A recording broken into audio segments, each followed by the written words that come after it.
Chiefs versus the Brumbies. It finished 14-26.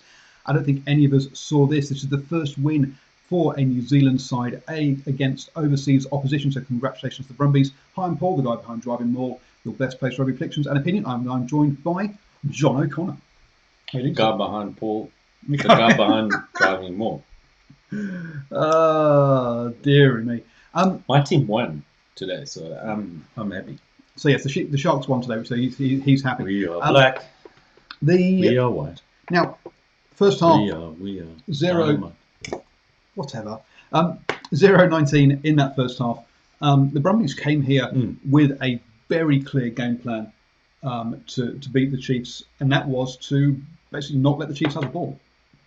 And I thought actually that, and it's interesting you say that first off, I thought the game was won at the kickoff of the second half, when the Brumbies went from inside their 22, the length of the field, without giving the ball up, and keeping the ball, and went and scored, and then made it basically that was their last score of the game. Yep. They went to 26, and I think what you saw there was a sort of a microcosm of where the game was lost by the Chiefs, in that their defensive alignment was one of expecting a kick the whole time.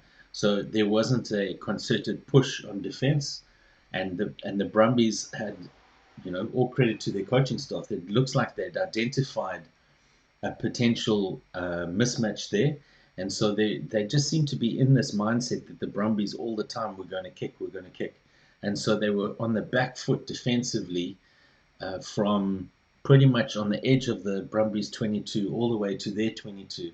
And that allowed the Brumbies to take the ball through their hands and make yards. And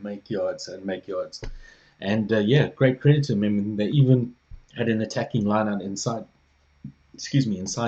the Chiefs 22. And then instead of driving it, their normal thing, they down the back line and scored, So, it was very smart rugby, very skillful rugby by the Brumbies. And without denying the importance of set phase play by their forwards, right? So it wasn't just. Look, they came here, and as you say, the Chiefs had a very passive, absorbing defensive style in this game. There was no line speed, and that meant that players had time to make decisions, and they made the right decisions. It also meant that the Brumbies were also doing really well was actually making mismatches. They were getting big numbers against little numbers, and when players saw that, they were happy to take on the player and take on the gap and go for it. And that meant they were getting over the gain line. If you get over the gain line, you get faster ball. The defense isn't set so well; it keeps rolling. But there was a no man's land dead space left between the two back lines. And the Brumbies were taking the ball up and into that space constantly, rather than having that space closed down by the defense. And as a result, when they come up and they take up that closed space, they were forcing multiple backline tacklers, right? Because they had momentum. So they would make yards, multiple backline tacklers, and then the next phase, now they'll have forwards. So it was just like this spiraling effect. And what really disappointed me most about the Chiefs, they didn't adjust. No. That's the thing that really concerns me. Even with the halftime chat, as you said, we saw something for the first half hour was all Brumbies. The Chiefs had some sort of possession around then, but then they knocked it on, kicked it through. They knocked it on. It was kicked through. Suddenly they were defending a 5-metre scrum, which Samu goes off the back and goes under the post. So even when they did have the ball, they didn't do anything with it in that first half. And then in the second half, they did the exact same thing. They, again, passively, you say, allowed the Brumbies to march up that field, get that fourth try. Now, and by the way, just to interject, I'm not saying that the rush defense is what I'm espousing would have stopped that, because the Brumbies were very good on defense, but they don't use a rush defense. They don't go from the rush defense, which is what we see in the iteration at the moment, is this outside to in, where the third or fourth channel on the outside, depending on how much of the area of the field there is to attack, that comes rushing in. The Brumbies use a a shift defense. So they come up quickly, but they shift outwards and they move the ball carrier outwards and use the sideline as a tackler, right? So we're not talking about the fact that they didn't come up in a rush in that umbrella formation. It's just that they were almost. I don't want to say they were walking backwards on defense, but they just didn't come up at all. They just didn't come up, right? And so the Brumbies said, "Thanks very much. If you're going to be expecting us to kick all the time, we're going to run." And that first half, Chiefs spent Brumbies 72% of the territory, 66% of possession. So it was always playing in the right areas of the pitch and all that kind of stuff. The Chiefs 17 turnovers. There was some their basic skills tonight were just not there. We saw tip-ons. Tip-on passes. They've been forcing some quick passes, which were hitting the grass and going forwards. Antoinette Brown dropping balls. Bay McKenzie throwing these balls to the grass. McNichol did one for McKenzie as well, which led to a try. And those, we're talking backs with serious skill sets here who normally have got magic hands, and they were trying to force things, or they're having to try and force things, and it just wasn't coming off. The most concerning thing for me here is a leadership issue, right? Because there needs to be, to recover, these things can happen. Mm-hmm. You can have a really well-coached team, and they come with a good game plan, they catch you on the back foot. There needs to be a moment where your leadership says, okay, right, we're going to bin what's behind us, and preferably you do that in the first half. You don't wait till the halftime and rely on the coach to do. It's like, yeah, right, this is what's happening here. They are doing this. And you might get some input from up in the stands from the coaches. This is what's happening. So we're going to change this now. We're going to bin that apart. We're going to play our game now. We're not going to allow this and this and this to happen. We're going to focus on this and this and this. We're not going to panic. We've got a long way ahead of us, lots of time. We're skillful enough. But there didn't seem to be that ability to click over into the thing.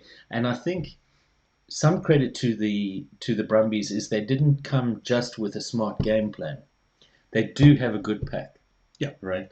So they're bringing Wallaby off the bench, one of their props. I mean, they've got a decent pack. They scrum well. They've got a good line out, and they put the Chiefs under pressure at scrum time.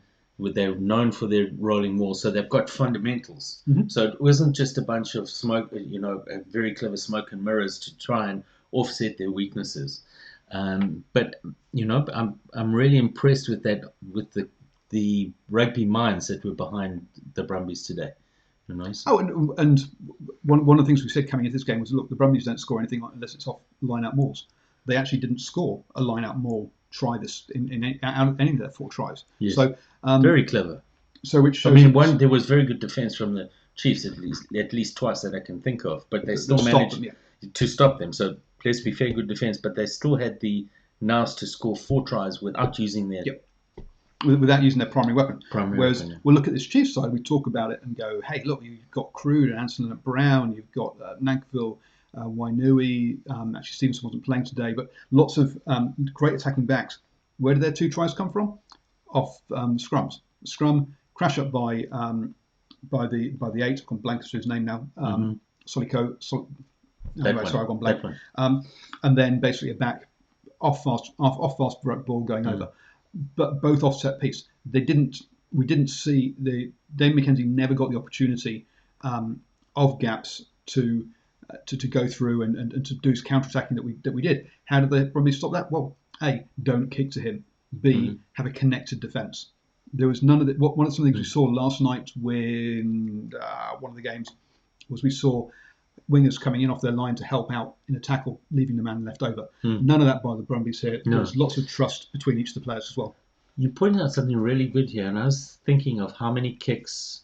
Not that the Brumbies kicked anything like we expect them normally to do, but when they did kick, I can't remember them kicking to McKenzie. I can remember them kicking to somebody else, who then passed it to McKenzie, who then came up. But because they kicked it to somebody else, who then passed it to McKenzie, it gave them time for their defensive line to come up together and not give him any gaps. They didn't kick directly into his hands, and then he's off. He had to wait for the person to catch it, wait, pass the ball, take the away, and now he's off. And by then, they were in the right. They were ready for him. And also, that didn't happen until the second half. The first half, they didn't kick the ball. They made the Chiefs do a lot of defending in that first half, which tired them out. When the Brumbies were doing their defending, which was mainly in the second half, they were still fresh because they had the ball in that first half. And boy, did they make their tackles. 90%, 83 by the Chiefs. It's a decent, 83 is not bad defending, but it's also not great. What's concerning is how many times they rucked them out of the ball, the Chiefs. Yeah. And do you think the loss of Jacobson is part of that? This was a very differently balanced back row. So up until this game, we've been playing Boshier at 6, Karpik at 7, and Sam Cane at 8. Effectively, 3 guys who can play 7. Right. Yeah. Tonight we had Luke Jacobson starting at 6, Sam Cane at 7, and Sokolotto, I think it is, who came off the bench. He's been coming off the bench really well as number 8. But that's a traditionally balanced back row compared to 3 7s. Now, we lost Jacobson early and we got Karpik on, which gave a bit more, but that meant that Karpik and Sam Cane had to go the full 80. Neither of them were going to get replaced by a ball-carrying player. Right. So I think that's part of, it was a very different balance to that pack than we've seen for the Chiefs in the previous weeks. And I think the loss of Jacobson early also was. And again, there's another concern. They were very clearly going to target after the first contact and the first maul. They were very clearly coming in to ruck over again, right? The second wave, and there wasn't an adjustment for it. They were still fanning out to be on attack, and they'd identified after the first go, they're back, and now we're going to hit the ruck in the second time, and it worked for them, but there wasn't an adjustment. And that second time was rucking over the ball, not for the ball. Yeah. They're not hands-on. They were driving over. Now, 2 ways of dealing with that. 1, put more players in, or 2, get the ball away so it's not still there. And the getting the ball away, I think, was probably what they needed to have done. But they didn't. They allowed 1 static man on his own over the ball to get knocked over by 2 guys coming in. And the number 9 needs to be getting rid of that ball quicker. But again... and is this good for the competition? Upsets and surprises are good for competition, otherwise it becomes extremely predictable. So yes. I mean, we don't want Australia to... Well, we do want Australia to be pumped, but, we don't want Australia to be weak, do we? And I think it's important to see signs of life in Australian rugby, to see rugby nice, to see skill, to see good forward fundamentals, and on top of that, the renowned Aussie brain working out and picking apart an opponent when it comes to playing rugby smart, because we know that for many years they've had to do that. Because they haven't had the athletes that New Zealand has had. This definitely reaffirms that the Brumbies are the top team in Australia by a country mile. Oh, yeah. They will be topping that. Unless the Sunwolves do something magical. We're going to see them next, Reds against the Sunwolves, which is going to be interesting. But unless the Sunwolves do something magical, the Reds, the Rebels, and the Waratahs have not shown anything like that's going to challenge this Brumbies team. Does our man Ruben Thorne have the same cattle as they do at the Brumbies? It's not Ruben Thorne. Not Ruben Thorne. Brad Thorne. Brad Thorne. A thorn by another colour is a rose. Sorry, no, I'm missing that. Stephen Harris, I think smell as foul. A thorn by any other smell would be. I have no idea what you're trying to do. Yeah. Shakespeare is not your strength. Looking at the Reds, I'll shake my spear anytime. They probably do not have the. No, they probably do not have the. Yeah, they don't have the pack.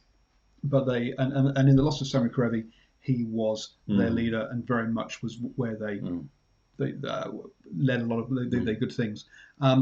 What's going to be interesting is how Dave, as Wallaby coach Dave Rennie, how does he mix in what is going to be a successful Brumbies team, but you look at the Tars and go, well, that's full of Wallabies. So how many Brumbies actually will get to play for Australia? Because supposedly the more talented team is just up the road in Sydney. Now, so it's going to be interesting to see how he mixes that come Wallabies time, to be honest. But you've got to build Mm. at least the pack, the Wallaby pack around this Brumbies team. What do you think of the comment of Mr. Tanifa there? The how Murray Douglas went. Yeah. So Stephen, Um, we know you're a Northland man, watching for your Northland boys. So what did you think of his performance? well, look, I'm trying to pick him out against the other sort of Brumbies, but Can see he made a big impression on you. not really. No, to be honest. With 6 tackles, and with 4 carries, no mistakes. But I think he was part of a solid pack. I think that the point that, and this comes across here from, is that here you've got a pack that's performing like a pack should, and there you've got a lock in the engine room. And what must burn Steve, right, is that this guy could be performing like this, but why is he not getting a look in? Northern boy getting a look in for the Blues, you know. Anyway, that's another whole can of worms to have a look at, right? And let's not be too distracted. But yeah, I think all in all, a good result of the competition. Good result of the competition. Definitely really happy to see the young fly half Lolly Asio getting some game time. And he looks good. Happy to take it to the line. Ran the game well. It's good having Simone outside him, who's a ball playing second 5'8", which helps. And Joel Powell has grown into the role pretty well as a scrum half. But yeah, he's leading this team around and played really well. Again, decision making. He wasn't kicking the ball away, which was really, really good to see. So yeah, I like the look of him. Yep, he's got something, and they're sticking with him, which is great to see. He's played every game now for the Brumbies, and yeah, happy that looking forward to see how he develops. There's a whiff of a young Matt Tumua about him. There's just something there. They're not afraid of the physicality. Not afraid to hit the line. Yeah, strongly built. I think Matt Tumua is more a 12 than a 10. I think that's been possibly part of the problem in Australia. You've got James O'Connor as well playing in 10 for the Reds. Before that, Leofano again was he more playing red. I'm a big Tumua man. You're a big Tumua. I'm a big. I think. I think Tumua is the solution, but they've got to stick with him and they've got to work within his package of skills, right? And Larkham wasn't a traditional 10, but he was brilliant because they worked within what he could do. Mm-hmm. True. So wonderful result for the Brumbies. A bit down, also I'm wearing a Chiefs jersey here. For the Chiefs was it's been really exciting in Hamilton seeing Gatland come back and run this team, and the expectation around this team now that's going to have taken a bit of a bump, and it's going to be interesting to see how they respond from this. Now they've got a weekend off next weekend. Mm-hmm. Now that could be a bad thing. In fact, you can't get back on the horse and fix this, but it also is a good thing is they've got 2 weeks to fix any issues that they've got. So a bit of a double-edged sword there. I think I'd have preferred, as a player, I'd want to be playing next week to rectify this and to get another win in. It's going to stew for some of these players for 2 weeks. It's not going to be a happy video session. Let's put it that way. No, it's not.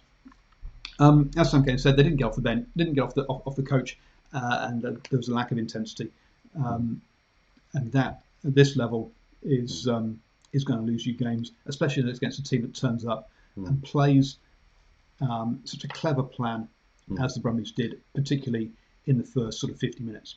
And let's just be a little rein back, and there's some of these haters are going to climb onto Mackenzie's back and blah blah blah. You haven't played for a year, right? It takes more than 3 games. In fact, he didn't play the first one, did he? No. So this is his 3rd game. So he's had 2 games after not playing rugby for a year. it takes time to get into the rhythm, and it takes time to develop. You don't just so you need to be a little patient here. Yep. You also got McNichol on the wing, who was that's his first game back as well. So yeah, there's a number of players who first game back. When you're in round 4, you've got to say in only an 18 round, only a 16 round competition or 16 games. It's a long way to go.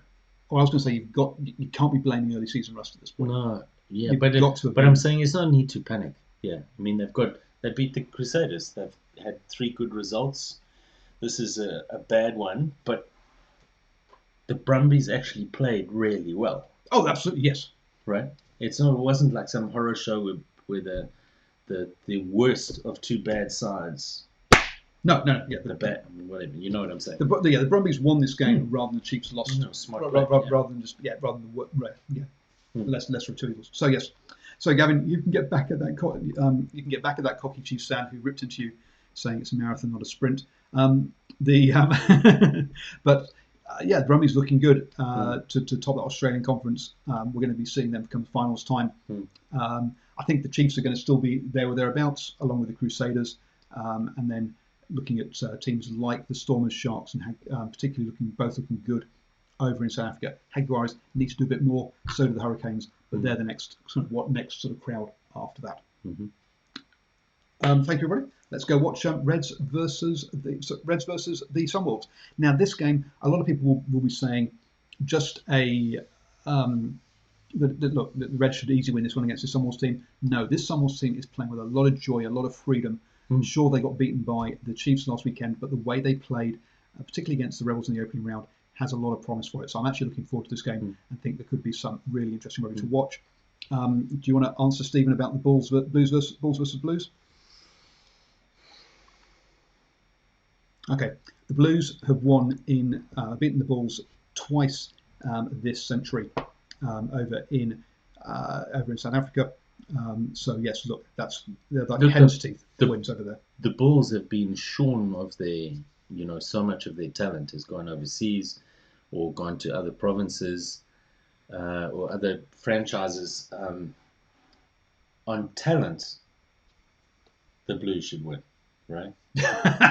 But we all know that it's the Blues, So sometimes I wonder if they could organise a piss up in a brewery. So I think, unless I'm doing this from memory, it's at altitude, so it's playing at Loftus. So if you look at DrivingMaul.com for my predictions, you'll see the actual dates because I've had them in my article. But I think it's 2003 and 2014, 16, something like that, are the 2 times that the Blues have beaten the Bulls in South Africa this century. Have the Bulls got a win yet? No, I don't think so. But this is. I'm going to go the Blues. I'm going to go the Blues. Wow! But I wouldn't be surprised if they botch it.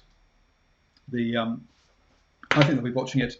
Definitely. I think the Bulls will be will be winning this one. So thank you, everybody. We're going to go watch. Or I'm going to go watch anyway. You might go to bed, but I'm going to go watch Reds versus Sunwolves. I think it should be a cracking game.